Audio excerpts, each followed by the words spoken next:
नमस्कार स्टूडेंट, स्वागत है आपका केडी स्टडी क्लब में। आज हम क्लास 6 की ज्योग्राफी बुक का चैप्टर 2 का पार्ट 2 करने जा रहे हैं। चैप्टर का नाम है ग्लोब, अक्षांश एवं देशांतर रेखाएं। तो मतलब जो ये होता है, हमने अक्षांश के बारे में पढ़ा था। अक्षांश रेखाएं कैसे होती है ग्लोब पे, इस तरीके से होती हैं। अब हम देशांतर के बारे में पढ़ रहे हैं। तो हमने कल पढ़ा था कि जो ये देशांतर हैं, देखो इसमें हमने ये पढ़ा, प्रशांत महासागर में स्थित टोंगा द्वीप एवं हिंद महासागर में स्थित मॉरिशस द्वीप एक ही अक्षांश पर स्थित है, 20 डिग्री दक्षिण में है। तो जाहिर सी बात है इसके नीचे ही होगा, है ना। तो 20 डिग्री दक्षिण की तरफ जाएंगे। मान लो, अब तो चलो मैंने आपको इतना डिग्री का नहीं बताया, फिर मैं आपको ये बताती हूँ। अब मान लो एक ही अक्षांश पे 20 डिग्री, ये वाली 20 डिग्री है, तो अगर इसी अक्षांश पे, तो हम कहेंगे, कोई कहेगा इधर मॉरिशस है और इधर वो मॉरिशस द्वीप है, इधर टोंगा द्वीप है, कोई कहेगा इधर ही है दोनों। तो हम हमें ये कैसे पता चलेगा? अब देखो ये वाली जो रेखाएं हैं, तो है ना, इन्हें हम कहते हैं देशांतर। तो इससे पता चल जाएगा ये इस वाली अक्षांश से भी होके गुजर रही है, तो इस वाली देशांतर पर, अक्षांश और देशांतर पर वो वाली है टोंगा द्वीप, और इस वाले पर मॉरिशस द्वीप है। तो इससे हमें दोनों को मिलाकर किसी भी देश की द्वीप की स्थिति की सही जानकारी प्राप्त हो जाती है। अब इन संदर्भ में रेखाओं को देशांतर मतलब कहते हैं तथा उनके बीच की दूरी को देशांतर के अंशों में मापा जाता है। प्रत्येक अंश को मिनट में तथा मिनट को सेकंड में विभाजित किया जाता है। ये अर्धवृत्त है। अर्धवृत्त देखा था, जैसे हमने आधा कर दिया था ना उसको। तथा उनके बीच की दूरी ध्रुवों की तरफ बढ़ने पर घटती जाती है। जैसे जैसे हम ध्रुवों की तरफ, ये हमारा ग्लोब है ना, ये हमने इसमें विषुवत रेखा, तो ये हमने हाफ कर दिया, ये अर्धवृत्त हो गए। तो जैसे ध्रुव ये है एक ध्रुव और एक ध्रुव ये है, तो जैसे जैसे हम ध्रुवों की तरफ जाएंगे तो ये घटती चली जाती है ना, ये इस तरीके इसको कह रहे हैं, ठीक है। ये अर्धवृत्त है तथा उनके बीच की दूरी ध्रुवों की तरफ बढ़ने पर घटती जाती है एवं ध्रुवों पर शून्य हो जाती है। देखो यहाँ पर ये बिल्कुल शून्य हो गई है। ये आपको मैं भी दिखाती हूँ इस तरफ, ये देखो ये बिल्कुल शून्य हो गई है ना। इधर जहाँ सभी देशांतरीय यामोत्तर आपस में मिलती है, यहाँ पर देखो सभी मिल रही हैं। अक्षांश यानी हमने बताया था ना, अक्षांश को हम समानांतर भी कहते हैं, क्योंकि जो इनकी दूरियां हैं वो हमेशा समान रहती है। अक्षांश रेखाओं से भिन्न सभी देशांतरीय यामोत्तर की लंबाई समान होती है, इसलिए इन्हें सिर्फ मुख्य संख्याओं में व्यक्त करना कठिन था।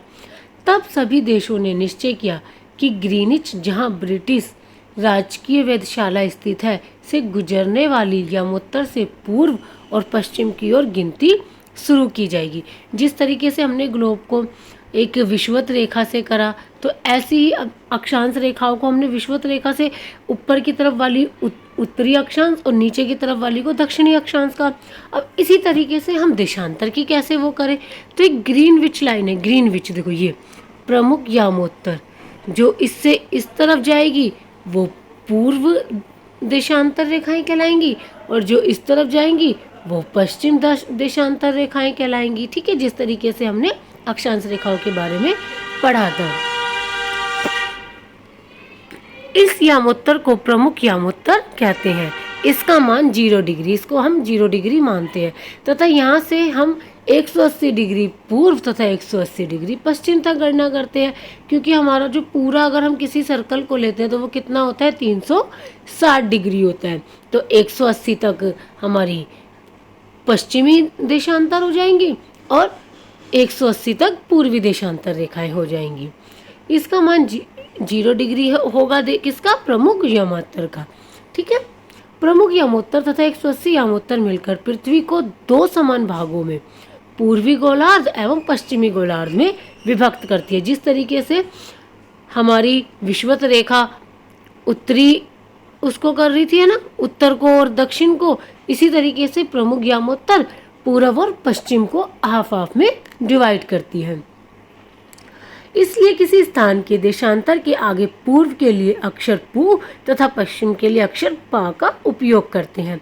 यह जानना रोचक होगा कि 180 डिग्री पूर्व और 180 डिग्री पश्चिम यामोत्तर एक ही रेखा पर स्थित है, ठीक है।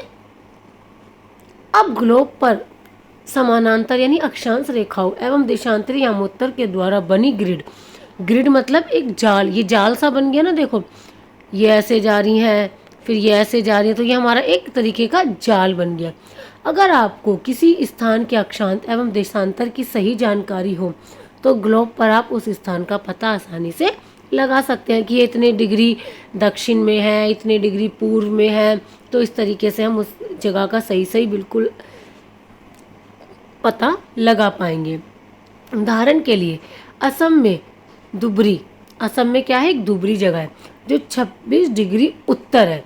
तो देखो 26 डिग्री उत्तर है तो यानी ये ऊपर की तरफ हो जाएगा, विषुवत रेखा से ऊपर की तरफ चला जाएगा। अक्षांश एवं 90 डिग्री पूर्व है, तो देखो पूर्व इधर है, ये 30 डिग्री है, ये 60 डिग्री है, तो 90 डिग्री इस तरफ हो जाएगा। तो देखो अब इस वाली से और ये मिल गई, तो यहाँ पर क्या हो गया, धुबरी। अब उस बिंदु को देखें जहाँ ये दोनों रेखाएं एक दूसरे को काटती हैं, ये बिंदु धुबरी की सही स्थिति होगी। इसको समझने के लिए कागज का समान दूरी वाली क्षैतिज तथा ऊर्ध्वाधर रेखाएं खींचे। ऊर्ध्वाधर रेखाओं को संख्या 1 2 3 4 से तथा क्षैतिज रेखाओं को ख क ग घ ढ अक्षरों से व्यक्त करें। जिन बिंदुओं पर ये ऊर्ध्वाधर एवं क्षैतिज रेखाएं एक दूसरे को काटती हैं वहां कुछ छोटे वृत्त खींचिए। इन छोटे वृत्तों को अ ब स द तथा ध नामों से व्यक्त कीजिए। मान लीजिए कि ऊर्ध्वाधर रेखाएं पूर्व देशांतरों पर, क्षैतिज रेखाएं उत्तरी अक्षांशों को व्यक्त करती हैं। ठीक है ना, ये देखो हमारे को पूरा वो मैप दिया हुआ है, इसे ध्यान से देखना एक बार। अब आप देखेंगे कि वृत्त अ ख उत्तरी अक्षांश तथा एक पूर्वी देशांतर पर स्थित है। अन्य वृत्तों की स्थिति ज्ञात कीजिए। देखो जैसे ये बनाया है ना, इस तरीके से ये ग्रिड बन गया, ये भी एक तरीके का देशांतर और समय। अब हम देशांतर रेखाओं से समय कैसे निकालते हैं। समय को मापने का सबसे अच्छा साधन पृथ्वी, चंद्रमा एवं ग्रहों की गति है।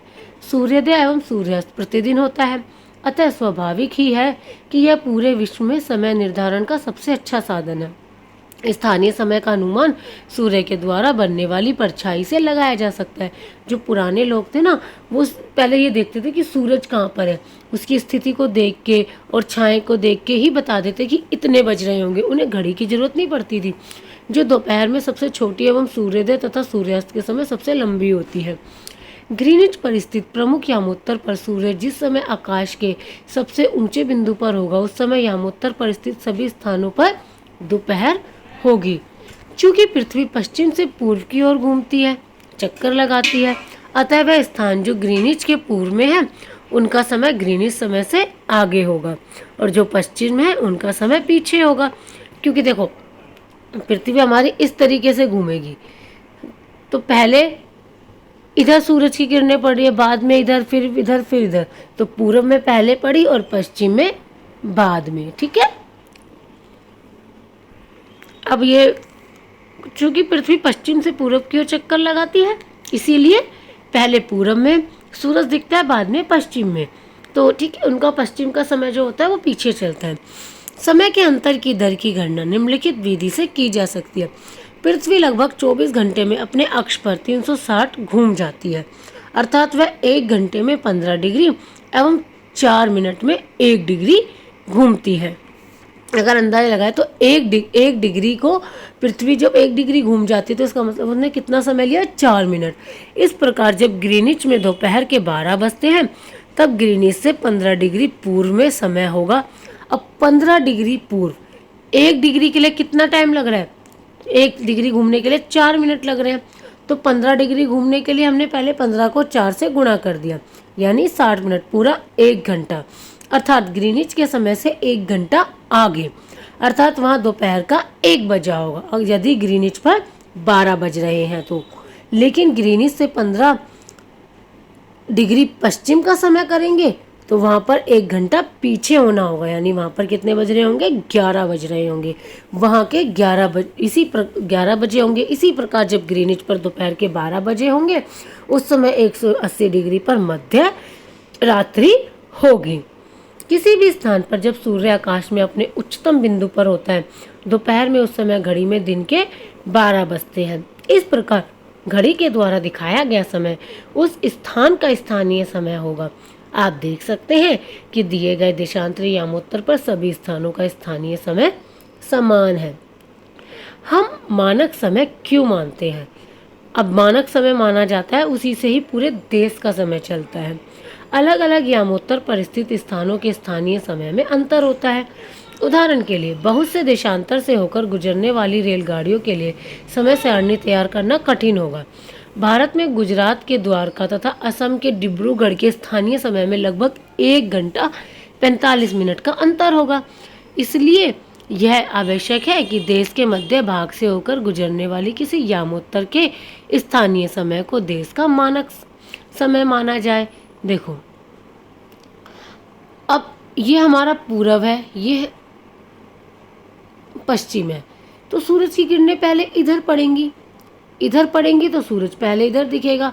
फिर ऐसे जैसे जैसे हमारा ऐसे करके घूमेगी पृथ्वी, तो बाद में सूरज इधर आएगा। कोई ट्रेन इधर से इधर जा रही है, तो यहाँ से यहाँ तक की जो समय की दूरी में अंतर होता है वो 1 घंटा 45 मिनट का अंतर होता है।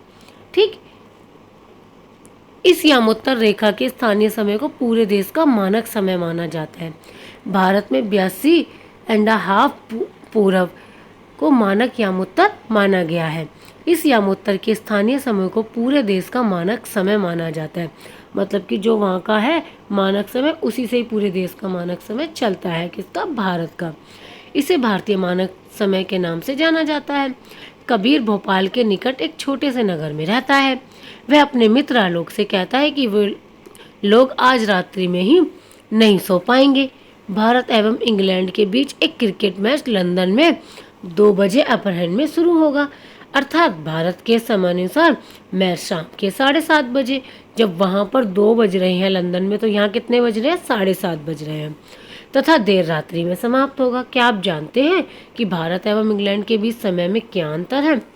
भारत ग्रीनिच के पूर्व 82.5 में स्थित है तथा यहाँ का समय ग्रीनिच समय से 5 घंटा 30 मिनट आगे है। इसलिए जब लंदन में दोपहर के 2 बजे होंगे, तब भारत में शाम के 7:30 बजे होंगे। कुछ देशों का देशांतरीय विस्तार अधिक होता है, जिसके कारण वह एक से अधिक मानक समय अपनाए गए हैं।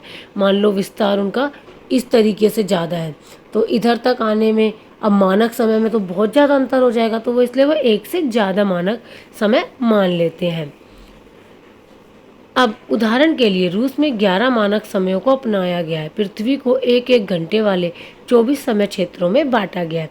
इस प्रकार प्रत्येक समय क्षेत्र 15 डिग्री देशांतर तक के क्षेत्र को घेरता है। इस तरीके से वहाँ का समय निर्धारित होता है। ये चैप्टर यहीं पर ही खत्म होता है। आगे हम इनके प्रश्नों के साथ मिलेंगे। धन्यवाद स्टूडेंट्स।